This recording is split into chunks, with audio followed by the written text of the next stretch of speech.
Two questions just to probe into your business model. No, how did you first involve these people? I understand you have more than 2,000 people. 400 and 2,000 indirect beneficiaries. So 2,400, maybe more, because they would be people helping these people. Yeah. So 2,000 plus people, and that's the first question. How did you involve them? How and why have they still stayed engaged? What method did you follow? I'm sure, I mean, there was this good intention, that's true, but what method did you follow? What kind of structure did you create so that they were always informed, advised, updated, and in tune with what you were doing? Question one. Before I forget, I asked two questions at the same time. The second one, how much impact are you making on the planet? Or how much less of impact are you making on the planet? How much are you hurting the planet less? So the first question, people, Okay, the first question being people, how did we engage them? Yeah.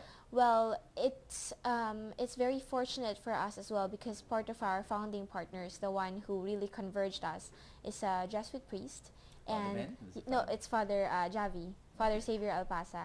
And his apostolate was already Payatas. And of course, he's a very good priest. He's very trusted by the community. And so with his quote-unquote blessing, we were all there. But of course, that wasn't really enough. We had to stay to prove that we're there to stay. And we stayed. And now for 3 years, we're there with them. And I think that is the best way to actually prove that we're serious about what we do. So that is one. And how do we constantly keep them updated and keep them informed?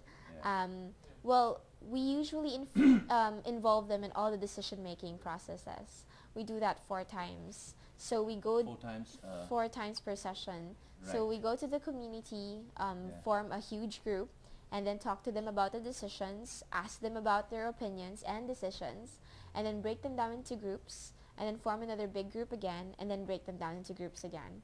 So that's 4 times, just to make sure that everybody's on the same boat. And it takes a lot of effort, but I think at the end of the day, it's very challenging. It's not easy to go to talk to people who you don't pay. They're not on your payroll. No social security. Do you kind of provide them with some kind of security? Actually, Rags2Riches is becoming a very stable source of income for them as well. So what we do is, it's a per piece basis. So we don't employ them only because it's hard to, because they're mothers and they usually stay at home to take care of the children. So they cannot have an 8 to 5 job.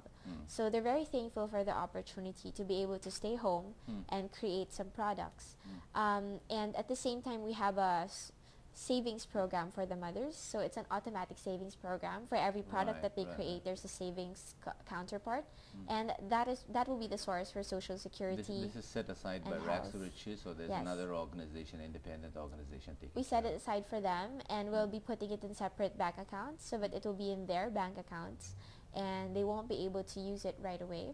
So we asked them about that as well, and they like the idea of not being able to use it right away and just looking at it grow. And that has the components eventually of Social Security and PhilHealth.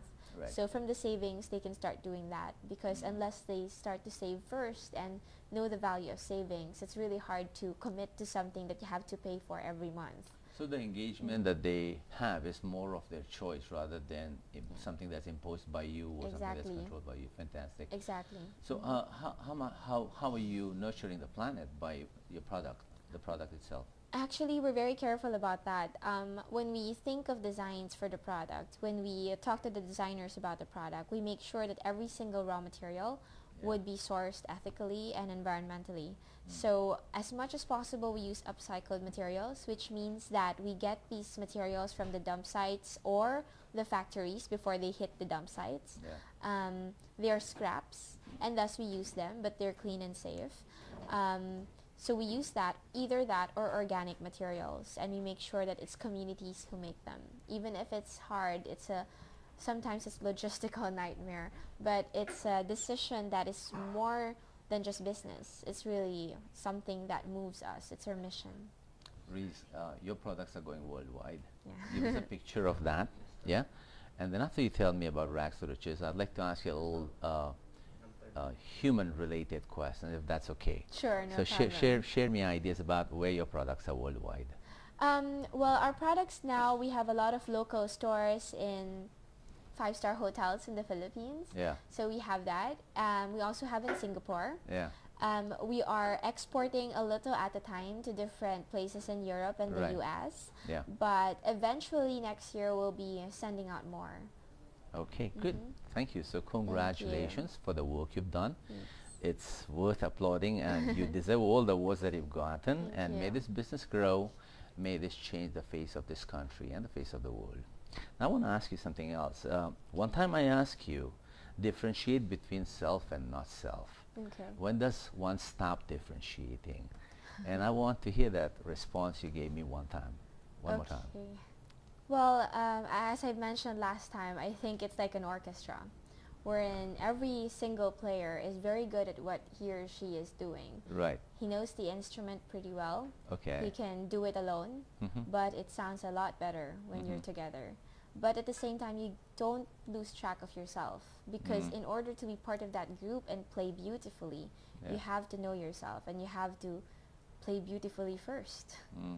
Do you think in your lifetime there will be a moment or a chance that might happen? Is there a scenario you can imagine that you say, I don't want to be a part of this orchestra anymore? Wow. Is there any chance? Wow, unless I get evicted to another planet, probably not, because as long as I live around people and I see people all the time and I see that there are lots of things to be done, I think we should still work together. So unless I get drifted in an island or Mars. No. Okay. Now, future plans for yourself. I know you're getting married. I don't want to ask you about that here on TV, you know. Future plans for you. I mean, where do you see Miss Reese Fernandes, the one you are today? How do you see yourself 30 years down the line? Well, 30 years. 25, 20, it's up to you. Somewhere in the future, you turn around and see Reese now, and where do you see yourself from where you are today? Both pictures. The one from the future looking back, and one from the present looking into the future. Well, the one from here looking there, I'd like to see myself as a really successful social entrepreneur, who has provided a lot of people with opportunities. Yeah. And I'd like to see Rags to Riches grow because of my leadership and the leadership of all the people who are with me now. And I think for me, just looking back from 30 years from now, let's say, I'd like to look back and see children saying that they want to be like me. Wonderful. I think, that's the biggest reward ever. No, that's what you want to see 30 years from now? Yes. What are you saying to yourself when you turn around there? So you're a little matured person, 25, 30 years from now, and you turn around and you say, little Miss Reese Fernandes was 20-something. What are you going to tell her? Congrats, wonderful job. What kind of words will you use? Well, I'd probably say hold on tight, and there will be lots of challenges along your way. There's more coming. Yes, there's more coming. You think that's big. That's not yet big. So I will tell myself to just hold on, and I think that that is a kind of hope that I always give myself even now, that all shall be well, and no matter how many challenges there will be, there will always be solutions. All right. Thank you very much for being on the show, and thank you for sharing your wonderful, fresh insights with us on Expat Insights. We are coming to a close to the show. If there's anything you want to say to your friends, to your community, or to the big world outside, the next 60 seconds are yours. Okay, well, I'd be a little Filipino here. I'd like to greet my team members, of course, from Rags to Riches. Kumusta kayo? Yes, kumusta kayo? I'd like to greet my community members from Payatas and from the different areas around Metro Manila. And I'd like to say that, well, thank you first and foremost for being with us here in Rags to Riches for 3 years. And there's still a long way to go and a lot of things to do. And I'm very optimistic that everything will work out because you will be there with me. So thank you. Reese, it's been a pleasure. Yes, you too. Mabuhay and may your kind multiply. Oh, thank you. And change the world. Salamat. Thank you. Thanks.